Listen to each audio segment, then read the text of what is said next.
एक राजा एक अजायब घर में अपने मंत्रियों के साथ गया।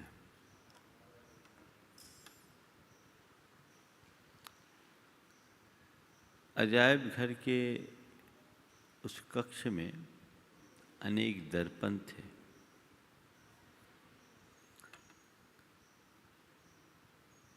और उस दर्पण में एक जगह बहुत भीड़ लगी हुई थी। पूछा गया, दर्पण देखने में एक से दिख रहे हैं, फिर भी एक दर्पण विशेष के पास इतनी भीड़ क्यों? तो हाँ, बताया ये 4 प्रकार के दर्पण हैं। इसमें पहला दर्पण है, उसमें मनुष्य का वह रूप दिखता है जैसा वो है। दूसरे दर्पण में वह रूप दिखता है जैसा वो अपने बारे में सोचता है। तीसरे में वह रूप दिखता है जैसा वो लोगों को दिखाना चाहता है। और चौथे में वह रूप दिखता है जिस नजरिए से लोग उसे देखते हैं। एक ही मनुष्य के अलग अलग रूप। राजा को आश्चर्य हुआ, बोला इसमें सबसे ज़्यादा भीड़ यहाँ क्यों है? बोले ये वो वाला दर्पण है जैसा लोग आदमी को दिखाना चाहता है। 4 रूप है, जैसे हम हैं, जैसा हम अपने बारे में सोचते हैं, और जैसा हम लोगों को दिखाना चाहते हैं, और लोग हमें जैसा देखते हैं। संत कहते हैं, सबसे पहले तुम वो देखो जैसे तुम हो, और फिर जैसा तुम लोगों को दिखाना चाहते हो वैसा बनो। जैसे तुम अपने बारे में सोचते हो उसको साकार करो, तो तुम जैसा दिखाना चाहते हो वैसा दिख जाओगे। और जहाँ तक लोगों को देखने का नजरिया है, वो हमारे हाथ में नहीं है, पर हम अपने आचरण और व्यवहार से लोगों की धारणा को बहुत आसानी से परिवर्तित कर सकते हैं। हमारे यहाँ कहा गया कि जीवन में सहजता होनी चाहिए, दोहरापन नहीं। आज अधिकतर लोग दोहरी जिंदगी जीते हैं, होते कुछ है, दिखते कुछ है। आज गुरुदेव ने जीवन के इस दोहरेपन को समाप्त करके सत्यनिष्ठ बनाने की प्रेरणा देते हुए कहा, 2 जीव न हो, 2 जीव न हो, जीवन में सत्य ही सब कुछ है। 2 जीव न हो, जीवन में सत्य ही सब कुछ है। ये जीवन के लिए एक बड़ा उत्कृष्ट संदेश है। यही हमारे जीवनोत्थान का आधार भी। जो 2 जीभ वाले होते हैं, मतलब उनके लिए बोलचाल की भाषा में क्या कहते हैं? क्या कहते हैं? बोलो तो। हाँ, 2 गला।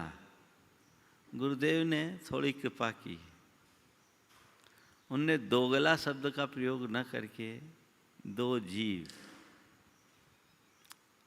2 जीव न हो, जीवन में सत्य ही सब कुछ है। तुम्हारे हृदय में इस सत्य के प्रति कितनी श्रद्धा? बहुत सारे लोग हैं जो पूरी तरह सत्यनिष्ठ होते हैं। और बहुत से लोग ऐसे भी हैं जिनकी बातें पूरी तरह सत्य से परे होती हैं। अपने मन को पलट करके देखो कि मेरे मुख से जो भी उच्चारित होता है वो सत्य होता है या असत्य होता है। 4 बातों की पड़ताल आज करनी है। ये बात तो सभी मानते हैं कि जीवन में सत्य ही सब कुछ है, और जिसने सत्य का आश्रय लिया, सत्य का आलम्बन लिया, उसके जीवन का उत्थान सुनिश्चित है। सब ये भी जानते हैं कि झूठ से शाश्वत प्रतिष्ठा नहीं मिलती। एक न एक दिन झूठ की पोल खुलती है, और जब झूठ की पोल खुलती है तो मनुष्य को बहुत नीचा देखना पड़ता है। सच्चाई, ईमानदारी और नेक नीति का महत्व हमेशा रहता है, लेकिन झूठे, बेईमान और मक्कार व्यक्तियों का कोई स्थायी वजूद नहीं होता। ये तो मानते हो ना? मानते हो? अंदर से महसूस करो। तो फिर जब ये सत्य है तो अपने वचनों की पड़ताल करके देखिए, क्या आप ये सुनिश्चित पूर्वक कह सकते हैं, सुनिश्चय पूर्वक कह सकते हैं कि मेरी एक ही जीभ है, मैं अपनी जबान का प्रयोग सदैव सत्य के लिए ही करता हूं, और जो बोलता हूं उस पर कायम रहता हूं? कर सकते हैं? पहला व्यक्ति वो जो सत्य बोलता है, सत्य पर कायम रहता है।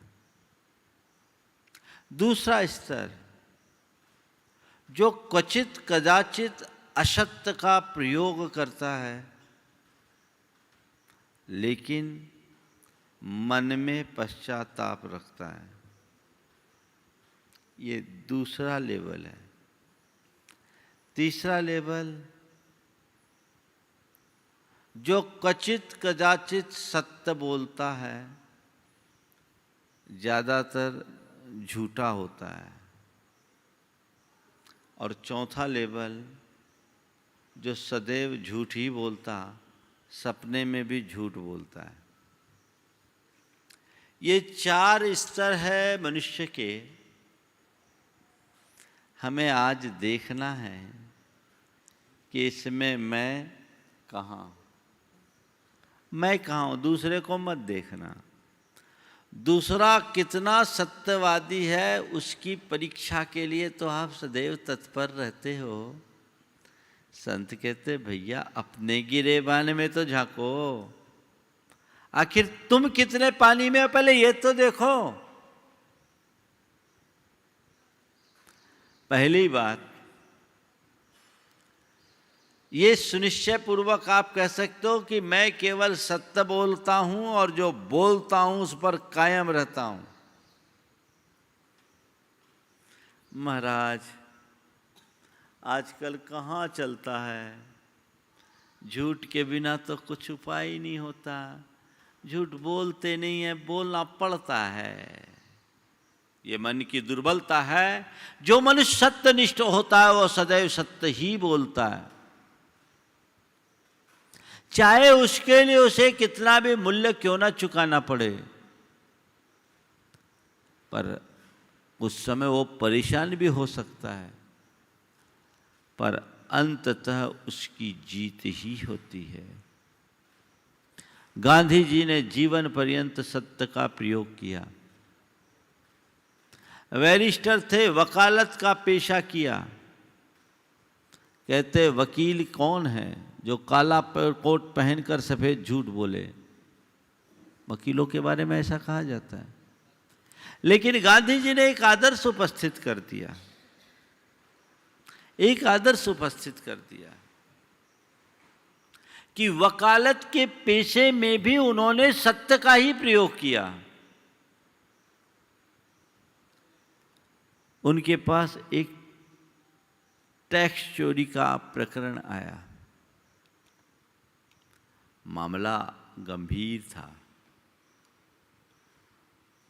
उन्होंने अपने क्लाइंट से कहा कि भैया देखो, मामला गड़बड़ है और इसका एक ही उपाय है, वो है सत्य की शरण। तुम्हें अपने इस प्रकरण को स्वीकार करना पड़ेगा कि तुमने गलती की है, तब तो मैं तुम्हारी पैरवी करूंगा, अन्यथा मैं तुम्हारा ये केस नहीं ले सकता। सामने वाला घबरा गया। कोई व्यक्ति कोई अपराध करे और अदालत में खुद कहे कि हमने ये अपराध किया है तो सजा होगी, लेकिन उसे और कोई चारा नहीं दिखा। गांधी जी ने बड़े दृढ़ विश्वास के साथ कहा कि भाई देखो, अगर तुम सच्चाई को स्वीकार करोगे तो बहुत संभव है कि तुम्हारी सजा कम हो जाए, और झुटलाओगे तो सारे पेपर्स तुम्हारी पोल खोलेंगे, और ये झुटलाने जैसी बात है ही नहीं। तुम्हें ऐसा करना ही नहीं चाहिए था, जो टैक्स था वो तुम्हें देना था। गांधी जी की बात से प्रभावित होकर उन्होंने टैक्स देने की बात स्वीकार ली। का ठीक है, जो हो हम अदालत में स्वीकार करेंगे। अदालत में बात हुई, उनने जो वास्तविकता थी, सच्चाई थी, वो प्रकट कर दी, और सच्चाई प्रकट करने के परिणाम स्वरूप जज प्रभावित हुआ और उन्हें थोड़ा सा अर्थदंड दे करके छोड़ दिया। वो व्यक्ति इतना प्रभावित हुआ और अपने दुकान में उस फैसले को जड़कर नीचे एक टिप्पणी लिख दी कि इस प्रतिष्ठान में अब सत्य की ही प्रतिष्ठा होगी, असत्य की नहीं। जो भी काम होगा सच से होगा। आज अगर ऐसे व्यक्ति की बात आई तो कहेंगे कि वो तो बड़ा बेवकूफ है, और ऐसे वकील को तो मूंगफली खा ले के भी पैसे घर से ले जाने पड़ेंगे, कोई पूछेगा नहीं। लेकिन ये हमारी दुर्बलता है। अंततः सत्य की ही जीत होती है, निष्ठा गहरी बनानी चाहिए। असत्य तभी तक व्यवहार में दिखता है जब तक उसके ऊपर सत्य का लेबल लगा होता है। जब वास्तविकता प्रकट हो जाती है, पोल खुलती है, तो सब उससे मुंह फेरना शुरू करते हैं। तो पहली बात सत्य पर अडिग रहने की है। आप सत्य पर अडिग रहें, और कदाचित सत्य पर पूरी तरह अडिग न भी रह सके तो अपने वचनों पर पक्के रहें, वचन के पक्के। जो भी आपका कमिटमेंट हो उसे पूरी तरह निभाओ। पुराने जमाने में महाजनों की ये बातें होती थी, जो जवान दे दिया वो पक्का हो गया। लिखा पढ़ी तो बहुत बाद में शुरू हुई। जवान दे दिया यानी बात हो गई। और आज जवान दे देने की बात तो जाने दीजिए, पूरी लिखा पढ़ी हो जाए तो भी लोग डॉक्यूमेंट बदल देते हैं। कितना अधिक नैतिक पतन है। मनुष्य की वृत्ति इतनी स्वार्थपरता से भर गई है कि उसकी सारी विश्वसनीयता और प्रामाणिकता खंडित हो गई। सत्य से ही हमारी विश्वसनीयता है और सत्य में ही हमारी प्रामाणिकता है। जवान के पक्के होना चाहिए। मैं जब कोलकाता में था, एक सज्जन ने अपनी एक कहानी सुनाई। उन्होंने कहा, महाराज जी, हमारे पिताजी राजस्थान से आए थे और हम लोग बड़े अभावग्रस्त स्थिति में इधर आए और एक सेठ जी के फर्म में काम कर रहे थे, जूट का काम था। हमारे पिताजी उनके मुनीम थे। एक अच्छा सौदा आया। मुनीम जी को लगा कि ये सौदा फायदे का, ले लेना चाहिए। सेठ जी उस समय कोलकाता में थे नहीं, बाहर थे, और उस समय तो टेलीफोन की कोई व्यवस्था थी नहीं कि उनसे संपर्क करे। उसने सेठ जी की अनुपस्थिति में भी फर्म के फायदे का सौदा देखकर वो सौदा ले लिया। सेठ जी आए, चूंकि ये डील बड़ी डील थी और बिना पूछे ताछे ये सौदा हुआ था। सेठ जी को ये बात जची नहीं। उन्होंने गुस्से में कह दिया कि अब तुमने ये डील बिना पूछे की है, इसका नफा नुकसान सब तुम्हारा, नफा नुकसान सब तुम्हारा। ठीक है, सेठ जी ने कह दिया तो मुनीम की औकात क्या कि सेठ के सामने कुछ जबान लड़ाए। अब क्या है, मार्केट चढ़ गया और उस सौदे में, उस जमाने में, आज से करीब 60 बरस पहले की बात बता रहा हूं, 5 लाख रुपए का फायदा हुआ। उनने पूरा डील बताया, ये प्रॉफिट है। सोचा सेठ लोग तो बोलते रहते हैं, जाकर के हिसाब दिया। उनने कहा, मैं एक बार जबान दे चुका, ये 5 लाख कमाए अच्छी बात, ये तुम्हारे,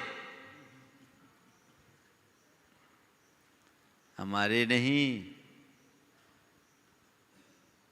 ये तुम्हारे। ये है एक जीव वाले व्यक्ति की बात। दूसरा होता तो क्या करता, नुकसान होता तो उसके मत्थे जरूर जड़ता, और फायदा सब हड़पता और तहकीकात करता, ये जो बता रहा है इसमें कोई और खेल तो नहीं खेला। थोड़ा समझो, जबान देना, जबान तोड़ना, जबान लड़ाना और जबान निभाना, आज की बातें में 4 बातें जबान से संबंधित ले लो। जबान दो, पहले जल्दी से किसी को जबान देना मत। कई लोग हैं जरा में जबान दे देते हैं, पर इधर जबान दिए, इधर जबान तोड़े। जबान दिए और जबान तोड़े, जबानी खर्च, जमा खर्च जिसको आप लोग बोलते हैं। जबान दिया नहीं, जबान पर तोड़, जबान तोड़ दिया। संत कहते जबान दिया है तो जबान पर अडिग रहो। जबान टूटनी नहीं चाहिए। जल्दी से किसी को जबान देना मत, और जबान यदि दे दिया तो जबान कभी तोड़ना मत, अडिग रहना। हमारा धर्म हमें ये सिखाता है। और सत्य की निष्ठा तुम्हारी होगी तो एक बार जो जबान दे दिया सो दे दिया। आज भी ऐसे लोग हैं। एक व्यक्ति की एक प्रॉपर्टी थी, वो प्रॉपर्टी की उनने किसी से डील की, बातचीत चल रही थी और 2 करोड़ रुपए में डील की। डील कंप्लीट हुई, उसी बीच दूसरा व्यक्ति आया, भैया हम 2.5 करोड़ का आदमी लेकर आए। बोला भैया अब जाने दो, हमने जबान दे दिया। उसने बोला कोई लिखा पढ़ी थोड़ी हुई है, कोई अभी आपने एग्रीमेंट थोड़ी किया है। बोले मेरे लिए एग्रीमेंट की कीमत नहीं है, जबान की कीमत है। तुम्हारे लिए वो 50 लाख भारी दिख रहे होंगे, पर मेरे लिए मेरी जबान भारी है। क्या करते हैं आप, इस पर विचार कीजिए। ओ जबान दो मत, और जबान दो तो जबान के पक्के बनो, जबान में अडिग रहो, जबान तोड़ो मत।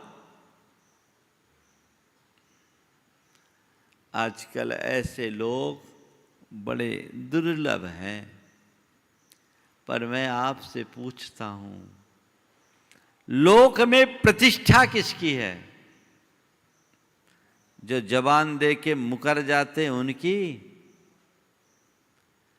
या जो जबान निभाते हैं उनकी? किसकी है?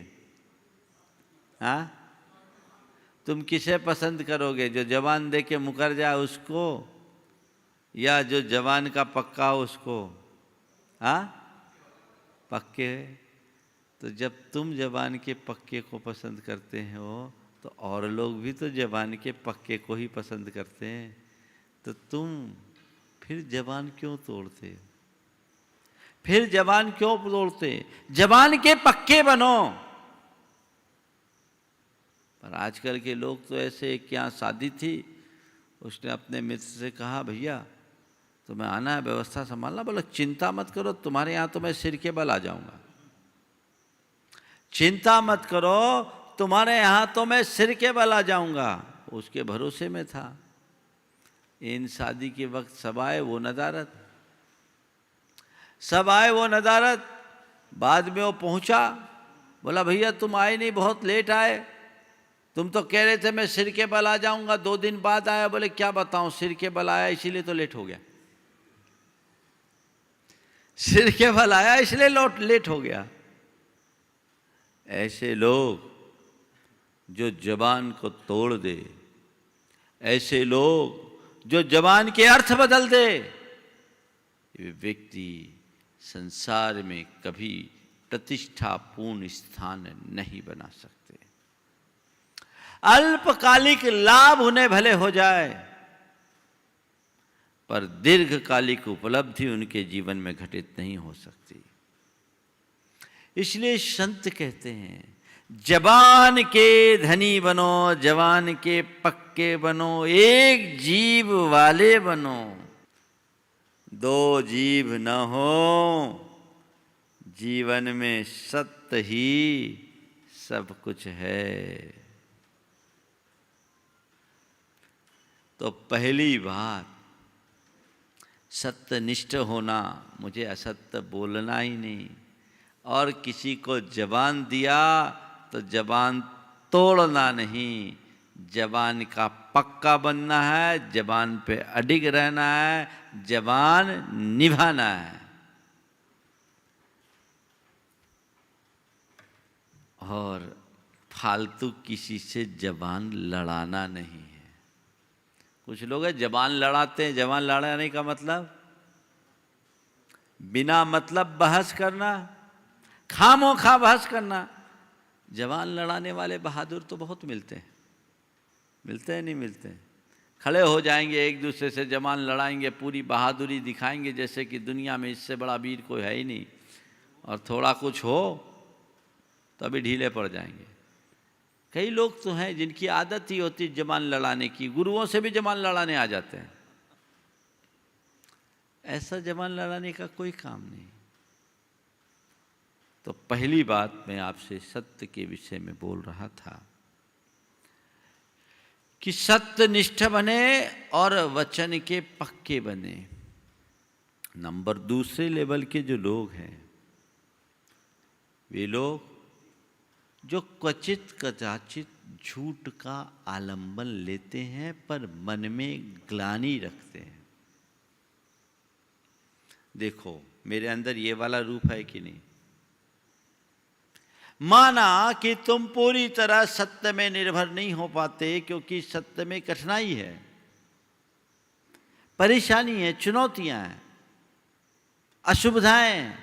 झूठ बोलने में सुविधा है लेकिन परिणाम अच्छा नहीं है। चलो, तुम आज अपने अंदर इतनी दृढ़ता नहीं रखते, कदाचित तुम्हें झूठ का आलंबन लेना भी पड़े तो लो, पर तभी जब तुम्हारा काम सच से न चले। वहीं झूठ बोलो जहां सच बोलने से तुम्हारा काम बिगड़े, वहां झूठ बोलो और अंदर ग्लानि रखो कि मैंने असत्य का प्रयोग किया। ये व्यक्ति भी अपेक्षाकृत अच्छे हैं। जहां मेरा काम सच से चलता है वहां झूठ क्यों बोलना? बोलो, आप इतने जागरूक रह सकते हैं?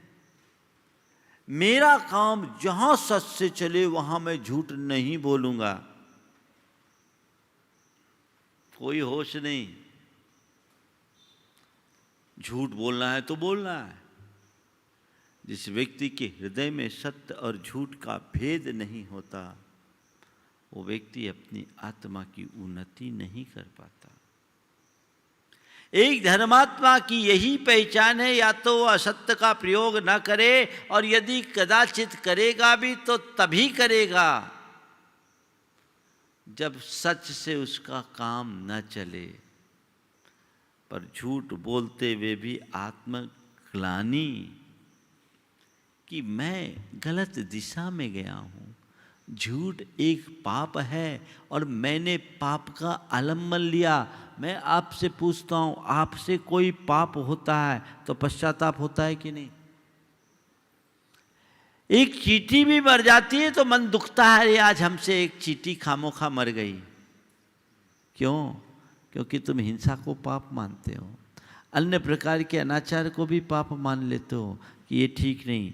झूठ के विषय में क्यों नहीं सोचते कि हाय मेरे मुख से आज झूठ निकल गया जो मुझे नहीं बोलना चाहिए था? उस झूठ के विषय में ऐसा क्यों नहीं बोलते? क्यों? क्योंकि झूठ को पाप समझते ही नहीं। यदि असत्य का प्रयोग करते समय मन में ग्लानि हो तो वो व्यक्ति बहुत सहजता से उस असत्य से बच सकता है, उसके जीवन में परिवर्तन आ सकता है। तो आप देखिए, दूसरे लेवल पे हैं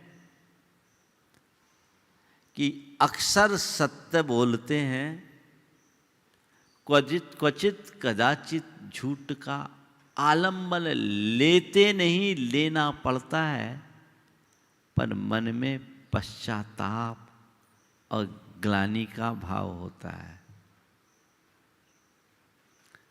ये लेबल? अगर ये लेबल है तो ठीक, तुम देखना, दूसरों को मत नापना, खुद को नापना। तीसरा लेबल, जो प्रायः झूठ बोलता है कभी कभी सच बोलता है। प्रायः झूठ बोलता है, कभी कभी सच बोलता है। ऐसे लोग होते हैं जिसके मुख से प्रायः झूठ ही निकलता है, सच कभी कभार निकल गया। मजबूरी, वो आदमी भरोसे के काबिल नहीं। 1994 में जब यहाँ चातुर्मास हो रहा था, कर्म बंध की प्रक्रिया पर एक संगोष्ठी थी, तो पंडित जी थे ही, इधर हमने मोर्चा संभाल रखा था, बहुत सारे विद्वान आए थे। एक विद्वान ने मंच से हमारी प्रशंसा की, आप लोगों को याद होगा, बुजुर्ग विद्वान थे, नाम नहीं ले रहा हूं क्योंकि इस दुनिया में नहीं है वो। तो वो बुजुर्ग विद्वान थे, उनने हमारी प्रशंसा में कसीदे काढ़े कि हम लोगों को इतनी इतनी 80 साल की उम्र पार कर गए, पर अभी अभी संस्कृत प्राकृत के उच्चारण में भी कठिनाई होती, पर महाराज का कितना ज्ञान है कि सारी गाथाएं और संस्कृत प्राकृत के संदर्भों को एकदम मुखाग्र धड़ल्ले से बोल रहे हैं।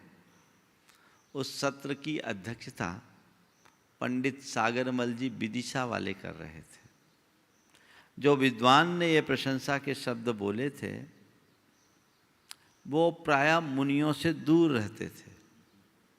तो पंडित सागरमल जी ने कहा अपने अध्यक्षीय संबोधन में कि इस आदमी ने जिंदगी में पहली बार सच बोला। चौंके, इस आदमी ने जिंदगी में पहली बार सच बोला। क्या बोल रहे पंडित जी, हम अभी तक झूठ बोलते थे क्या? अरे हमने आपको ये थोड़ी बोला कि आप अभी तक झूठ बोल रहे हो। हमने तो आपसे केवल इसलिए अभी बोला कि आप पहली बार सच बोले हो, क्योंकि आपने पहली बार दिगंबर मुनि के गुणों को स्वीकार करके उनकी सराहना किए हो, उसकी प्रशंसा की हो, इसलिए मैं बोल रहा हूँ आपने जीवन में पहली बार सच बोला है ना। तो ऐसे लोग कुछ होते हैं, हालांकि उनकी धारणा बाद में बदल गई और उनके जीवन का उत्तरार्ध बहुत अच्छा रहा। होनहार होती है, पंडित जी की भी उसमें बड़ी भूमिका थी। तो कहने का तात्पर्य तो मैंने प्रसंगवश कहा, पर कई लोग ऐसे होते ज़्यादातर झूठे ही बोलते हैं, कभी कभार सच निकल जाए। और ऐसे लोग हम लोगों के इर्द गिर्द भी रहते हैं। बहुत सारे लोग ऐसे होते हैं, दुनिया में झूठे रहे सो रहे, गुरुओं के पास भी सच्चे नहीं। कैसे बेईमान लोग होते मालूम? एक महाराज रात्रि भोजन जब तक आजीवन त्याग न करे तब तक किसी से आहार नहीं लेते। रात्रि भोजन आजीवन न त्यागे तब तक आहार नहीं लेते हैं। उनका कोई जोर जबरदस्ती नहीं था, भाई मुझे आहार देना है तो रात्रि भोजन आजीवन छोड़ो तो दो, और नहीं पोसाए तो मत दो। एक लड़का बहुत होशियार था, वो आहार दे आया, वो रात में खाता था, वो एक दिन को छोड़ने की स्थिति में नहीं था। उसके मित्रों ने पूछा क्यों तुम आहार दिया? बोले दिया है। बोले रात्रि भोजन छोड़ दिया? बोले हाँ हमने बोल दिया, महाराज जी सब त्यागे हैं। क्या कह रहा? महाराज जी सब त्यागे, खुद नहीं। वहां भी झूठ, हमारा त्याग नहीं है। मन शुद्धि, वचन शुद्धि, काय शुद्धि, आहार जल शुद्ध है, महाराज जी सब त्यागे हैं। अब महाराज ने समझा इसने सब त्यागा है। और भाई साहब क्या बोल रहे हैं? कौन त्यागा है? महाराज जी सब त्यागे हैं। ऐसे होशियारों के लिए क्या कहेंगे? बात बिना मतलब जो अक्सर झूठ बोलता है, कभी कभार सच का प्रयोग करता है, वो व्यक्ति भी भरोसे के काबिल नहीं होता। और कई लोग झूठ भी बोलते हैं ना, तो ऐसे सलीके से बोलते हैं कि सामने वाला कुछ समझ ना पाए। एक कुम्हार था, उसका गधा बीमार था। कुम्हार का गधा बीमार था, तो उसे मिट्टी लेने जाना था। उसने अपने पड़ोसी से कहा भैया तुम अपना गधा दे दो, हम मिट्टी ले आए। तुम अपना गधा दे दो, हम मिट्टी ले आए। बोला क्या बताए, हमारा गधा तो जंगल चरने गया है, होता तो दे देते। क्या बताए, हमारा गधा तो जंगल चरने गया है। उसने इतना बोला ही कि पीछे बंधा हुआ गधा जोर जोर से रेंकने लगा, ढेंचू ढेंचू करने लगा। उसने कहा हद हो गई, गधा भीतर रेंक रहा और तुम कह रहे हो कि गधा जंगल चरने गया। उसने कहा क्या बोलते हो साहब, आदमी की बात पर भरोसा नहीं, जानवर की बात पर भरोसा करते हो। आदमी की बात पर भरोसा नहीं, जानवर की बात पर भरोसा करते हो। क्या दशा है, मनुष्य की विश्वसनीयता कितनी खंडित हो गई है उसकी असत्य प्रियता के कारण। आज ऐसे लोग बहुलता से पाए जाते हैं, जो कभी कभार सच बोले, ज्यादा झूठ बोले, कोई काम का नहीं। ऐसे आदमी से कभी भी धोखा खाया जा सकता है, भरोसा मत रखना। हमारे पास जब लोग आते हैं ना तो मैं तो हिसाब लगाता हूँ किसकी बात में कितना का भाग देना है, कितने का गुनाह करना है। पूरा गुनाह भाग लगा करके हर्ष लगाता हूँ, नहीं तो तुम लोगों की बातों को सीधे सीधे मैं लेना शुरू कर दूँ ना तो तुम लोग तो हमारा ही कबाड़ा कर दोगे। बड़ी बुरी हालत है। कई लोग हैं जो आदतन बोलते हैं, वो उनकी आदत में, वो उनकी हैबिट में, उससे बच नहीं पाते। प्रवृत्ति ऐसी बन गई, बिना मतलब के झूठ। उनकी जिब्बा का कोई वजन ही नहीं। देखो ना आजकल जितने भी सोशल मीडिया है उसमें कितने फेक न्यूज़ जाते हैं, ज़्यादातर फेक ही न्यूज़, फेक ही न्यूज़, फेक ही न्यूज़। कोई सिर नहीं, कोई पैर नहीं। अब एक फेक न्यूज़ चला दिया दमोह के लोगों के लिए कि 65 लोग संक्रमित है, सभी मंदिर वाले हैं। बिना आधार के खामोखा मंदिर और मंदिर वालों को बदनाम करने का कृत्य है। किस सिर फेरे के दिमाग की उपज कुछ पता ही नहीं लगता। उसको क्या मिला इससे?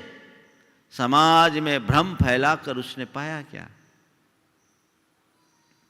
लेकिन लोग नहीं सोचते। तुम्हारे व्हाट्सएप में और अन्य सोशल मीडिया में जितनी भी खबरें आती है वो सच होती कि झूठ? ज़्यादातर झूठ। इसका परिणाम क्या? लोग उस पर भरोसा ही खो देते हैं। ऐसा व्यक्ति जो अक्सर झूठ बोले, कभी सच बोल दे तो उसकी बात पर भरोसा नहीं करते। भेड़िया आया, भेड़िया आया, भेड़िया आया रोज चिल्लाता था, मजाक करता था। लोग कुछ दिन उस पर भरोसा किए, देखे वहाँ कोई भेड़िया नहीं, बोला मैं तो मजाक कर रहा हूँ। और एक दिन सच में भेड़िया आ गया। वो बोल रहा भेड़िया आया, भेड़िया आया, क्या मजाक कर रहा होगा, भेड़िया उसको उठा ले गया। तो जो व्यक्ति अक्सर असत्य बोलता है उसका पोल तो खुल ही जाता है, और वो कभी सच बोले भी तो उसकी कोई वजनदारी नहीं होती। उसका सच भी झूठ हो जाता है। इसलिए दो जीव न हो, जीवन में सत्य ही सब कुछ है। ये वाक्य अपने हृदय में अंकित कर लो, तब तुम जबान के पक्के बनोगे। अन्यथा व्यर्थ जबान लड़ाने से कोई फायदा नहीं। चौथे स्तर के लोग जो झूठ ही बोलते हैं, वो झूठ की प्रतिमूर्ति होते हैं। एक झूठ को साबित करने के लिए, सच साबित करने के लिए 100 झूठ बोलते हैं, और पता नहीं उनका दिमाग कैसा कैसा चलता है, कैसा चलता है। और ऐसे ऐसे झूठ की मत पूछो, वो समझ नहीं पा रहा है क्या है। सन 2009 से 2013-14 तक अभी भी चलता है, आज सार्वजनिक रूप से बोल रहा हूँ। एक युवक, उसके पास पता नहीं हमारे से जुड़े हुए लोगों के नंबर्स कैसे आ गए। वो किसी को भी फ़ोन करे, मैं अमुक जगह से हूँ, गाड़ी से आया हूँ, एक्सीडेंट हो गया है और लोगों ने हमारा सब छीन लिया है, मेरी माँ गंभीर रूप से घायल है, भैया इस अकाउंट में इतने 5,000 रुपये डाल दो तो बड़ी कृपा होगी। यहाँ भी आए होंगे 2-4 फ़ोन, अभी कुछ 9,000 इनने भी दिए। हाँ अभी नहीं, पहले की बात। फिर 1-2 बार हमें बोलना पड़ा। अब वो व्यक्ति झूठ बोलकर, चकमा देकर लोगों से ऐसे 3,000-5,000 की मांग करे, कोई बोले चलो दे दो, पर वो इतनी चतुराई से झूठ बोले कि किसी को पता भी न लगे। पर ऐसा करके कितनी बार वो अपनी माँ को मरवा चुका। कितना पाप, कितना फरेब।